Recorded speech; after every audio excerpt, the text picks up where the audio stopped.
సంబంధించి ప్రయత్నం చేయబోతోంది. ఆ లిస్టుకి సంబంధించి ఎవరెవరు ప్రయాణం చేస్తున్నారు, ఎవరెవరు ప్రయాణికులు ఉన్నారనే అంశానికి సంబంధించి ప్రస్తుతం చర్చ జరుగుతుందంటే అర్థం చేసుకోవచ్చు. ఆ లిస్టుని ఒకసారి నేను మీకు చెప్పే ప్రయత్నం చేశాను. ఎందుకంటే ఆ లిస్టులో దాదాపుగా ఎంతమంది ఉన్నారు అనే అంశానికి మాట్లాడుకునే ప్రయత్నం చేద్దాం. దీంట్లో ఆ లిస్ట్ని ఒకసారి నేను మీకు చూపించే ప్రయత్నం చేస్తాను. ఇదే ఆ లిస్ట్, ఆ ప్రయాణికుల లిస్ట్. ఈ ప్రయాణికుల లిస్ట్ మరి కాసేపట్లో నేను మీ ముందు ఉంచే ప్రయత్నం చేయబోతున్నాను. ఆ లిస్టులో ఇక్కడ 12వ పేరుగా ఉంది విజయ్ రూపాని. కొద్దిసేపటి క్రితం మనం చూపించాం ఆర్టీవీ స్క్రీన్ మీద. ఇదిగోండి, ఎస్, విజయ్ రూపానికి సంబంధించి బోర్డింగ్ పాస్ బిజినెస్ క్లాస్కి సంబంధించి మాట్లాడుకోవచ్చు. This is not boarding pass అంటున్నారు, బట్ దానికి సంబంధించి దాని ఏమంటారు, ఆ ప్రొసీజర్కి సంబంధించి మనం చూడొచ్చు. Flight A0171 Vijay Rupani departure 110కి సంబంధించి 110కి departure. At the same time అక్కడ మీరు చూడొచ్చు Ahmedabad to London gate boarding 1210కి సంబంధించి, అలాగే సీటింగ్ అరేంజ్మెంట్స్ ఇవన్నీ కూడా. సో ఈ నేపథ్యంలో ఆ లిస్ట్ ఇది ఆ లిస్ట్. దాదాపుగా దీంట్లో ఫస్ట్ వాళ్ళు ఇచ్చినప్పుడు 15, ఆ తర్వాత చూసుకుంటే ఇంకొక 42 మంది, మొత్తంగా అయితే మాత్రం 240 మంది, ఇటు క్రూతో కలిపి 240 మంది ఉన్నారంటే అర్థం చేసుకోవచ్చు. దీంట్లో అహ్మదాబాద్ టు లండన్ వెళ్ళే వాళ్ళే ఎక్కువగా మనకి కనిపిస్తున్న పరిస్థితి ఉంది. సో ఇటువంటి క్రమంలోనే ప్రస్తుతం ఎయిర్ ఇండియా ఆపరేషన్స్కి సంబంధించి ప్రస్తుతం ఆ క్వశ్చన్ రైజ్ అవుతోంది. ఎందుకు ఈ ప్రమాదం జరిగిందనేది. ఎందుకంటే 230 మంది ప్రయాణికులు ఉన్న క్షణంలో వీళ్ళందరికీ సంబంధించి ఎంత నమ్ముకొని వెళ్ళుంటారు. అదిగో మీరు చూడొచ్చు ఆర్టీవీ స్క్రీన్ మీద ఆ లిస్ట్ని చూడడం జరుగుతోంది. మీరు ఆ లిస్ట్ని మీరు చూస్తున్నారు. మొదటిగా అమీన్ అంటూ కూడా, ఆ తర్వాత రెండోది కూడా సుభాష్ చంద్ర, మూడో పేరు నందా నేహా ప్రముఖ్, అలా చూసుకుంటే ప్రముఖ్ పర్వేష్, ఐదో పేరు కూడా నందా ప్రయాస్ ప్రముఖ్. ఇలా మొత్తం దాదాపుగా 15 కాదు, 230 మంది దాంట్లో ప్రయాణికులుగా ఉన్నారు.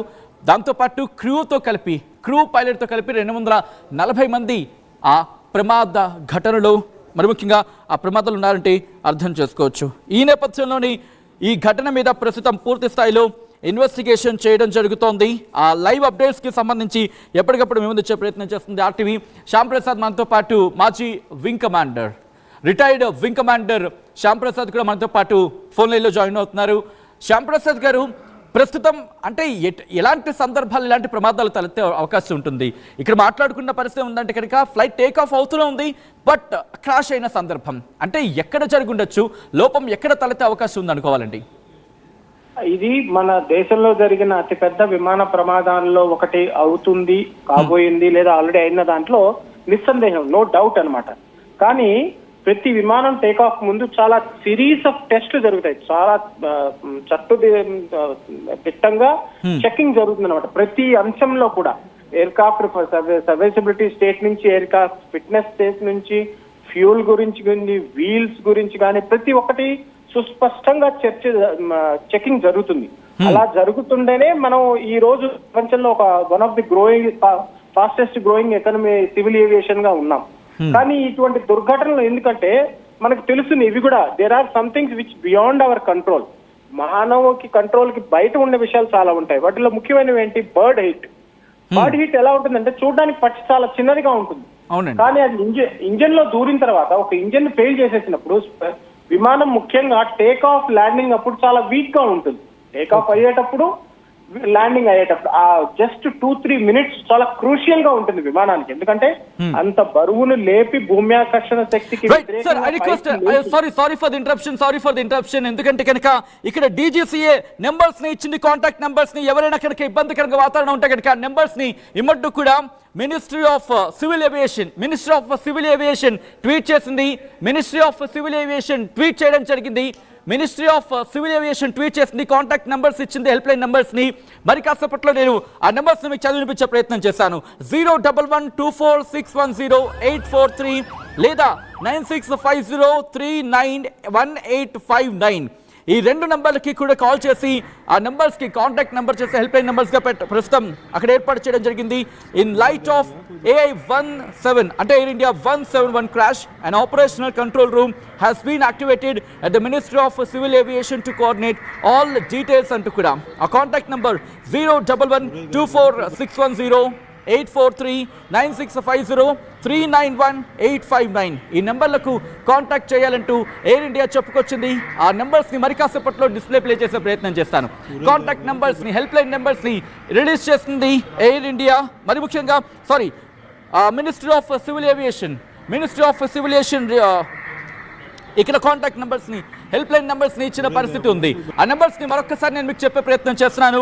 011 ఎవరైనా ఉంటే కనుక ఈ నెంబర్స్ని నోట్ చేసుకొని వాళ్ళకి ఫార్వర్డ్ చేసే ప్రయత్నం చేయండి, లేకపోతే మీ సోషల్ మీడియా హ్యాండిల్స్లో పెట్టే ప్రయత్నం చేయండి. సో దట్ ఎవరికైతే నీడ్ ఉంటుంది, ఎవరికైతే అవసరం ఉంటుందో వాళ్ళకి ఈజీగా వెళ్ళే అవకాశం ఉంటుంది. 230 మంది అట్ ద సేమ్ టైం అక్కడ కుప్పకూలిపోయిన ప్రదేశం గురించి మాట్లాడుకుంటున్న సందర్భంలో వాళ్ళకి మరింత హెల్ప్ అయ్యే అవకాశం ఉంటుంది. కాబట్టి నేను నెంబర్స్ని రిపీట్ చేస్తున్నాను. 011-24-610-843 9650-391859.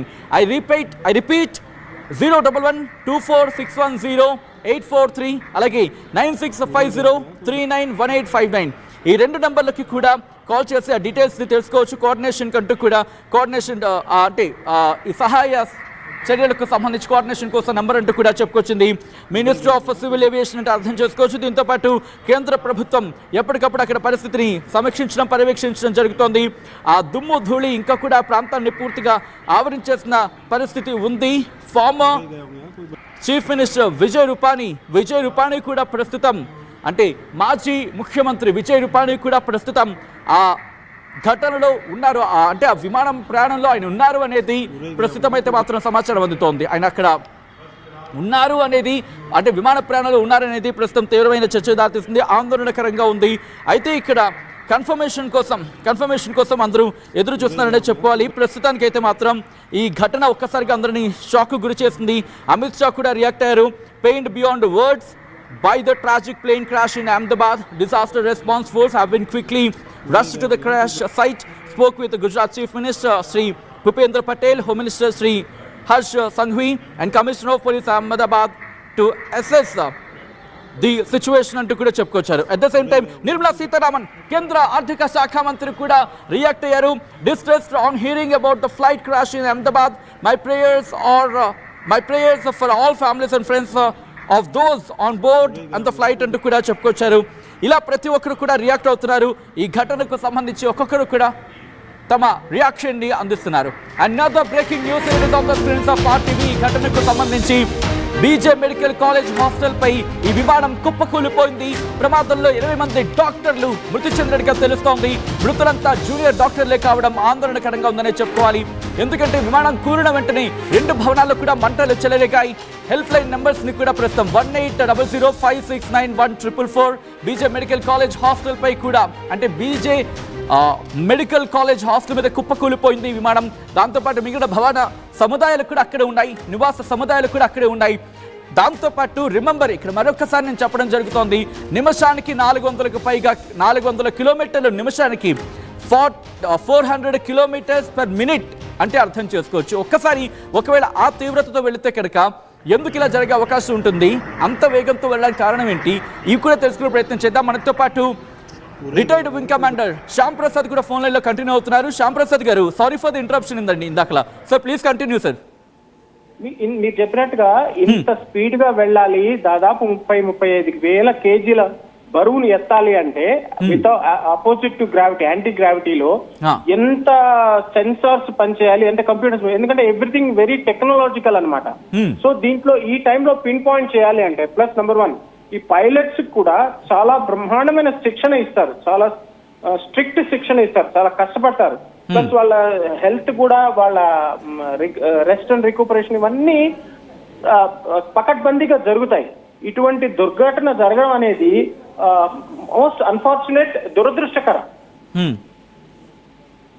ఎందుకంటే అంత పెద్ద విమానాన్ని అంత స్పీడ్ లో తీసుకెళ్లాలి అంటే ప్రతి ఒక్క విభాగం, ఏవియానిక్సే కాదు, కంప్యూటర్సే కాదు, ఫ్యూల్సే కాదు, ప్రతి వీల్సే కాదు, ఫ్రంట్ వీల్ అంటాం, రియర్ వీల్ అంటాం, ప్రతి ఒక్కటి కూడా పకడ్బందీగా జరుగుతూ ఉండాలి. ఇవన్నీ జరుగుతున్నప్పుడు ప్లస్ బర్డ్ హిట్ ఉండకూడదు, ఫ్యూల్ లీకేజ్ ఉండకూడదు, పైలట్ ఎర్రర్ ఉండకూడదు, ఇంజిన్ ఫెయిల్యూర్ ఉండకూడదు. సో అంత పైకి వెళ్ళిన తర్వాత టేక్ ఆఫ్ అయ్యేటప్పుడు ఆ 2-3 నిమిషాలు, ల్యాండ్ అయ్యేటప్పుడు ఆ 2-3 నిమిషాలు చాలా క్రూషియల్ గా అంటారు. ఆ తర్వాత పరిస్థితిని ఒకసారి టేక్ ఆఫ్ అయిపోయిన తర్వాత ఒక ల్యాండింగ్ ముందు క్రూజింగ్ అంటారు. క్రూజింగ్ లో ఒక కొంచెం రిలాక్స్ ఉంటుంది. అంటే రిలాక్స్ అంటే పెద్దగా రిలాక్సేషన్ ఉండదు పైలట్స్ కి. దే ఆల్వేస్ ఆన్ హుక్స్ అన్నమాట. అంత టఫ్ గా ఉండాలి అంటే, దీని గురించి విశ్లేషణ జరగాలి అంటే ఎయిర్క్రాఫ్ట్ ఇన్వెస్టిగేషన్ బ్యూరో అని ఒక సపరేట్ విభాగం ఉంటుంది. వీళ్ళు కూలంకుషంగా ప్రతి ఒక్క విషయాన్ని కూడా వీళ్ళు గమనిస్తారు, దాన్ని పరిశీలిస్తారు, ప్లస్ ఆ ఎవిడెన్స్ అంతా సేకరిస్తారు. రైట్. అంటే శ్యామ్ ప్రసాద్ గారు, ఇక్కడి ప్రమాదానికి సంబంధించి మాట్లాడుకునే సందర్భంలో